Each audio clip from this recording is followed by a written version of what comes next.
So today I actually did a little bit of research for what it is that I'm going to talk to you guys about.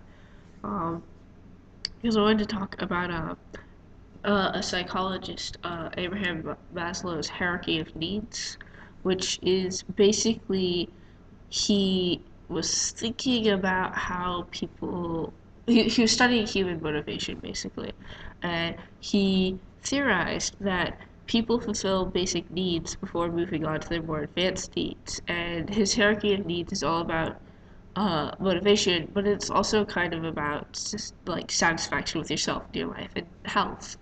um, and it's usually displayed as a pyramid with the bottom needs being the most basic needs, and then you move up to more advanced needs.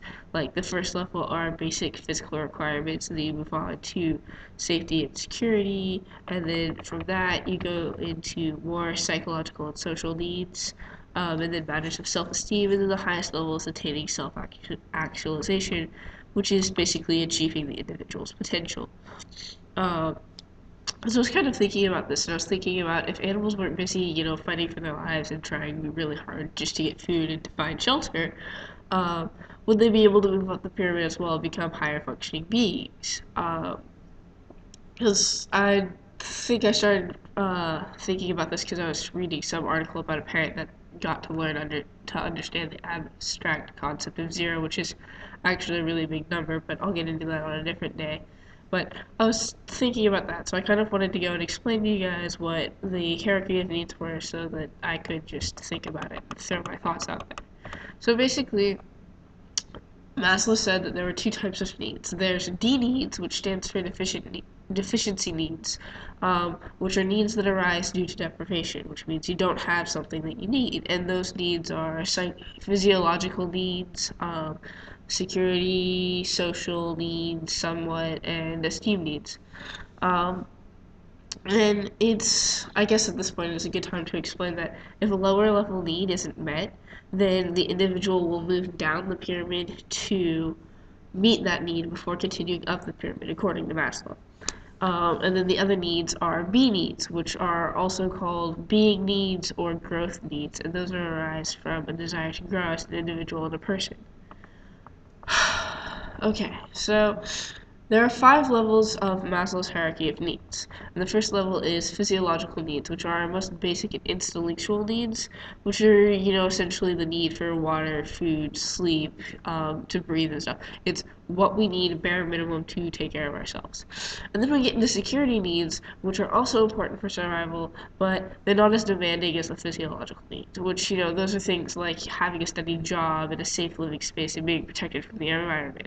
Right, and so kind of to explain the difference between the two, for example, like if you need to, you can go sleep on the ground anywhere if you just need sleep. But you would feel better if you were sleeping in a house with a locked door between you and the rest of the world. So that's kind of the difference in between, the physiological and security needs. And then the third level that we get into are social needs, which is kind of the need for companionship and acceptance. Like it's a matter of having a feeling of belonging and love and affection in a group.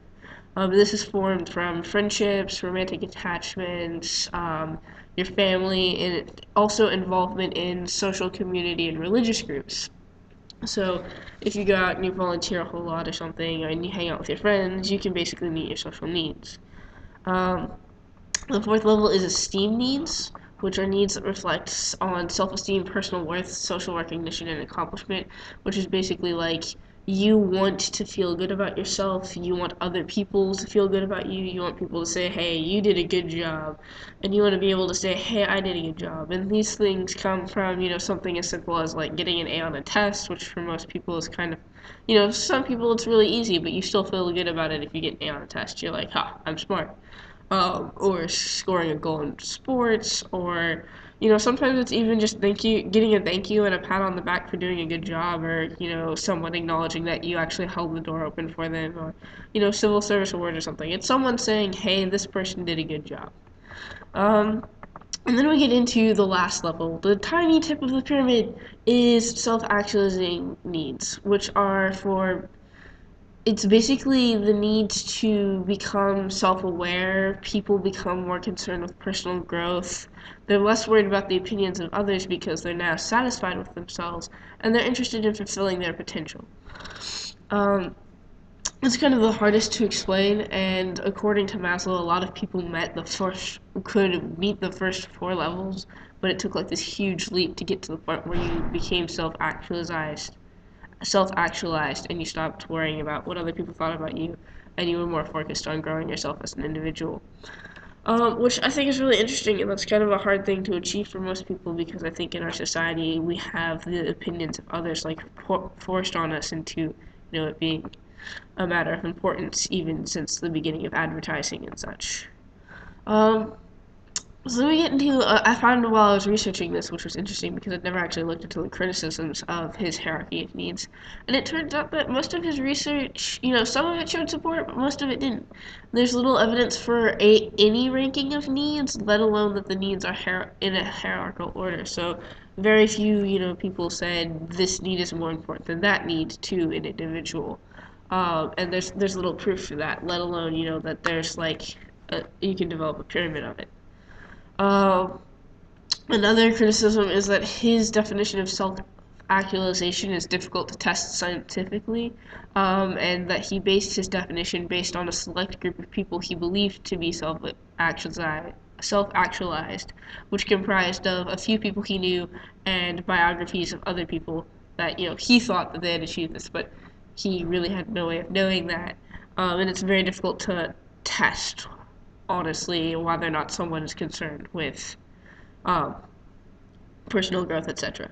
But regardless of these criticisms, the hierarchy of needs is still a very important, it represents a very important shift in psychology because it goes from focusing on abnormal behavior to a more humanistic psychology that focuses on the development of healthy individuals. So instead of saying, oh, this person is weird and this is why they're weird and this is how weird people work, it's kind of like this is how good people work, and then it kind of allows us to look at, okay, so weird people work differently because of this.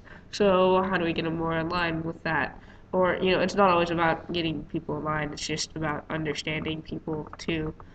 Um, and then a little interesting side note that I found was that in 2011, apparently researchers at the University of Illinois, basically they're like, we're gonna go test Maslow's hierarchy of needs and see what we can find out about it. And they discovered that the fulfillment of needs was strongly correlated to happiness. So the more needs that you have met, the happier you are, which makes sense if you think about it. And then people from cultures all over the world reported that self-actualization and social needs were important, even when many of the most basic needs were unfulfilled. And this basically means that the needs really aren't a pyramid, it's that they all overlap and that we work towards achieving all of them all the time. Which I don't think that invalidates Maslow's hierarchy of needs. I think it just says that it's not a hierarchy, and that instead of his levels being levels, they should just be used as groups to classify different needs for the simplicity of talking about them.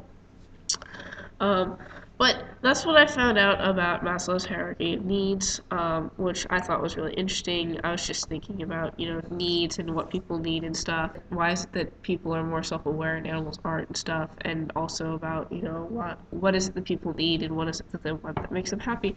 And I thought that was really interesting, and I just wanted to share it with you guys. So let me know what you think. If you like it, share it, whatever, and I'll see you later.